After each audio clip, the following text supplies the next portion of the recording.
It is 12 midnight, time for the local music show. Good evening. The local music show is being brought to you by Hanich Music in West Covina. If you'd like your band to be heard in the program, you can send in your records or tapes and your bios directly to us here at KLOS or drop them off at Hanich Music. Of course, there's no purchase necessary there. This is Joe Benson. Our producer tonight is Mark Felstott. We're going to be looking at several bands, including the Radials from Santa Monica, Robert Bruce Bowen of Orange, and we have interviews and an in-depth look to the new Motley Crue album coming up right after this. Well, good evening. This is Joe Benson. We're here tonight with Motley Crue all over the studio. Welcome to the place there. Thank you. Thank you. We have Vince and Mickey and Mick with us right now. Tommy's in transit, I guess, huh? Yeah, you could say that. Lost on the freeway. He isn't tied up. He'd like to be, but he's on his way. I haven't seen him since last night, so I don't know. You haven't? No. Maybe there is something behind this. Well, you guys have created quite a name for yourself here. Got quite a reputation going. And you've been together how long? About 10 months. 10 months. You knew each other before you actually got together as a band, didn't you? No, me and Tommy went to high school together. Oh, really? Yeah, we were in rival high school bands all through it. So. You were in a band before Motley Crue. There was one or two other bands that had a reputation going somewhat. One of them was named London. Is this right? That was my band. Mm-hmm. Yeah. We were together for about 2.5, 3 years. So how did Motley Crue happen together then? Was London coming to an end? Or? London was coming to an end. I left, and I had met Tommy through another friend of mine, and we had got together and just played just as bass. I'd showed him some of my songs, and he liked them, said he'd look forward to putting a band together. We found Mick in the paper. There I was, splattered all over the front page. And we found him at the Starwood in his old band called Rock Candy singing on stage, and that's how it all got started. Actually, I had joined the band April Fool's Day. I don't know about that. I was looking back in my diary. I see. Mickey, you'd written quite a bit of material going into this then. Yeah, I'd been writing a lot of this music during London, and as a matter of fact, one of the songs was from that era, but I was writing it for myself, saving it, realizing it wasn't going to last forever, you know. And then I had quite a repertoire built up, so when we got together, we had ourselves about 10 or 11 songs to start off with right away. Before you even went out and played. Yeah, so we didn't have to spend the time really writing all the songs and that whole ordeal of, you know, getting that together, experimenting with that. What was the first thing, Vince, that caught your eye when they approached you about joining the band? Oh, I'd known Tommy before, but he sure looked different. You know? I go, boy, have you changed. Some dude nice. And then I saw Mick approached me in the bathroom. Wait a minute. You want to cut that out? No. So anyways, Mick came up to me and he goes, and he told me that I like you a lot, you know. So they called me up the next day and asked me for an audition. And I told them I'd be there. But he never showed up. So they got another singer. So then my band was I was happy with it then. And then they started falling apart, and I was going, oh, man, you should have just went for the opportunity. So luckily, Nicky called me back, and they gave me another shot at it. I went down there, and boy, was I nervous, because Alan was sitting there, and they had the whole thing, and I'm going, I didn't know any of the songs, really. You know, Tommy dropped off a tape, but I didn't know anything. So, seemed to be magic. The funny thing was, I mean, even though he didn't know the songs right away, and we'd been rehearsing the songs for like, I'd say maybe 3 weeks, maybe a month. Yeah, about that. It was just magic. His voice fit perfect with our sound, and it just came together. First thing I just looked at Alan's, the first thing he sang, and Alan's face smiled, and I just thought, that's it. And there goes the hair. I go, get a haircut.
be a little bit better than it used to be. 'Cause I'm alive.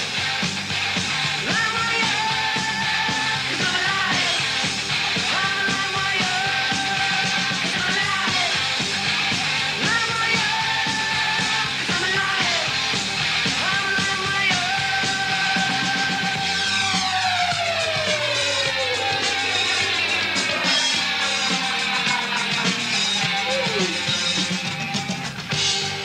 Come on, baby, gotta play with me.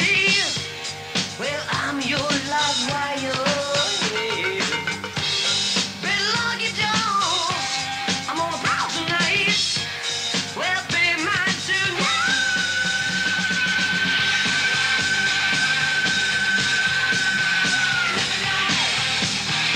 I'm alive. I'm alive.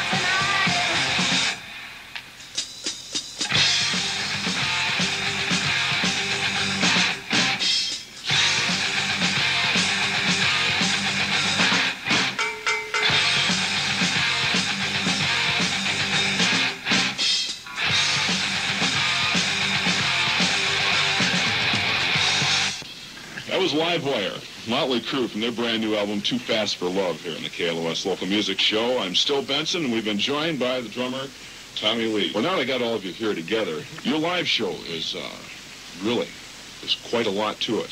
A lot of thought went into that, eh? We always try to put a lot of thought into everything. I think that's the key to success in any business, is thinking something out. When you first started the band up and you were working out these things, and even before you'd found Vince to do the vocals and stuff, had you envisioned a show like you put on now?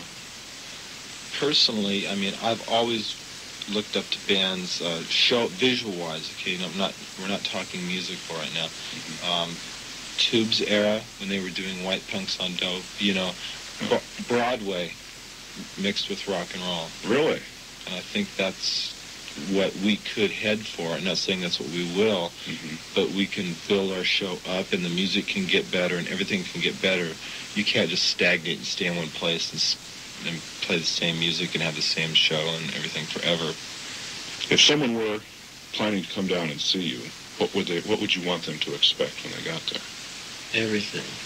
Everything. Yeah. And anything. And anything. A lot of energy. We don't plan things. I mean, we do plan things. I mean, we talked about going into thought, but it's spontaneous. So things Vince does, Tommy does, Mick does. The other night, smashed his guitar into 1,000 pieces. We were just going, what is going on?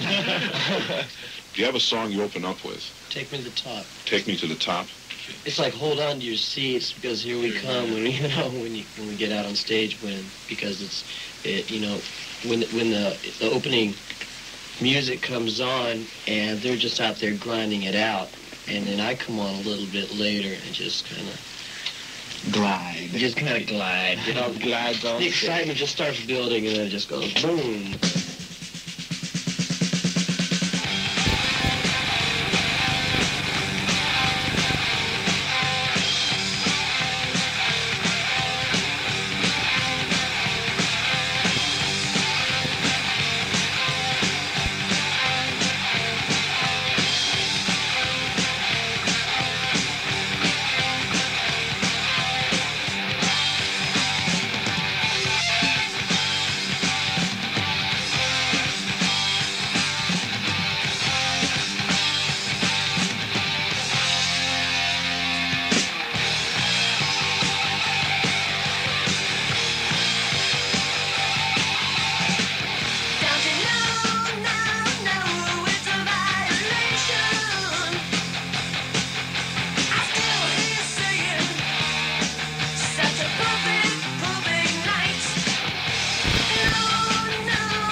was Take Me to the Top, Motley Crue, and we have them with us here tonight in the KLOS Local Music Show.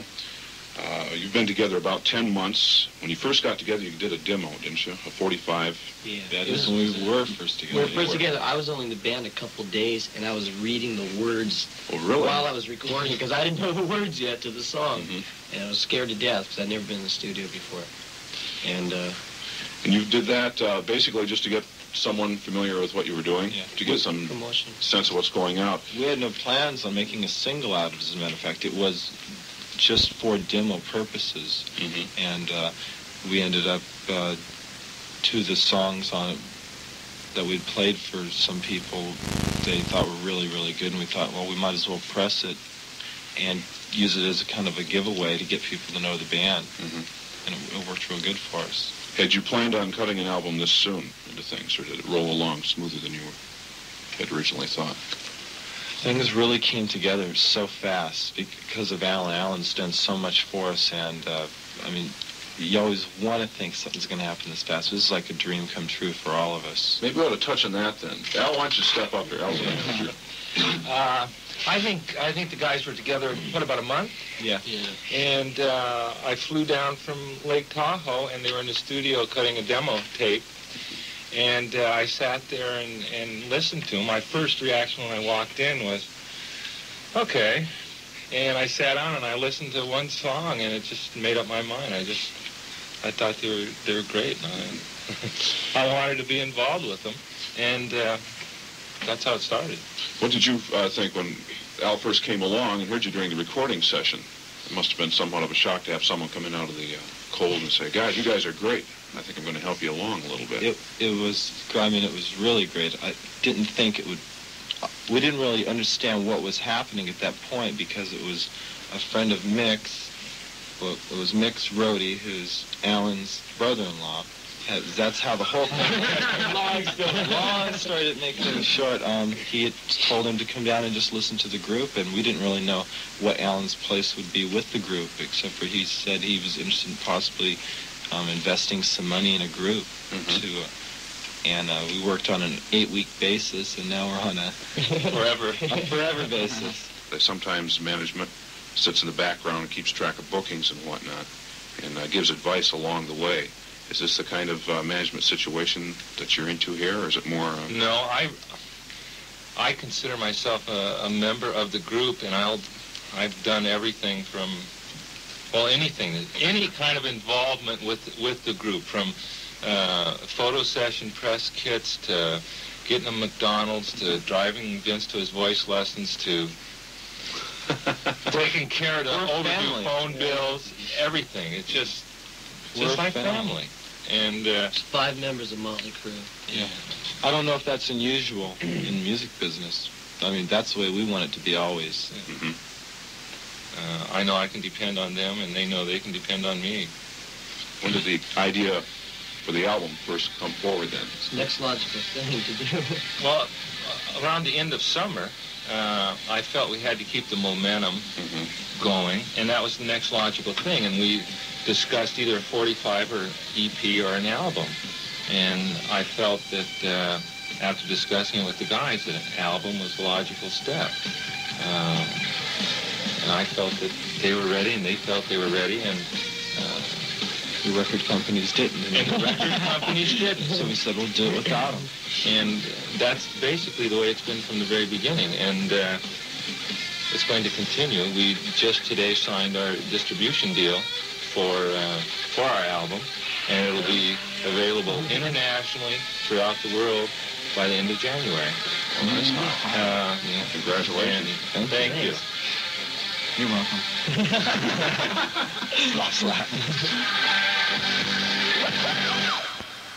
You have a very interesting song on the album, Merry-Go-Round. What's the story behind that? The story behind Merry-Go-Round is, and a lot of people don't understand it when they read the lyrics, but when I was living in Seattle where I was raised, there was a guy who was about 22, 23 years old, had about 4 kids, and had all these pressures. He was like too much on his mind, right? And there was an actual merry-go-round right where the houses, all the little apartment buildings were. And one day he ended up just sitting out there. He just like lost his mind. and they had took him away in a straitjacket. He was out there. He regressed to being a little kid. He was out there playing on the merry-go-round, and he just lost it. Too many pressures. And I thought that was just something, it always kind of struck me in the heart. I always thought I wanted to write a song about that.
Motley Crue from the new album, Too Fast for Love.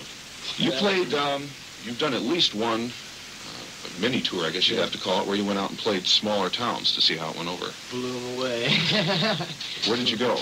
We went to Chico and... up in Northern California, Grass Valley, Nevada City, Chico, Sacramento, that area, and that's where my home is. And in many cases, self-produced concerts, rented a theater and put on a show and did our own promo. And small theaters, 350 to maybe 600 seat. And it went wild. We'd sit in biker bars and get drunk, and they'd look at us, and then after they got to know us,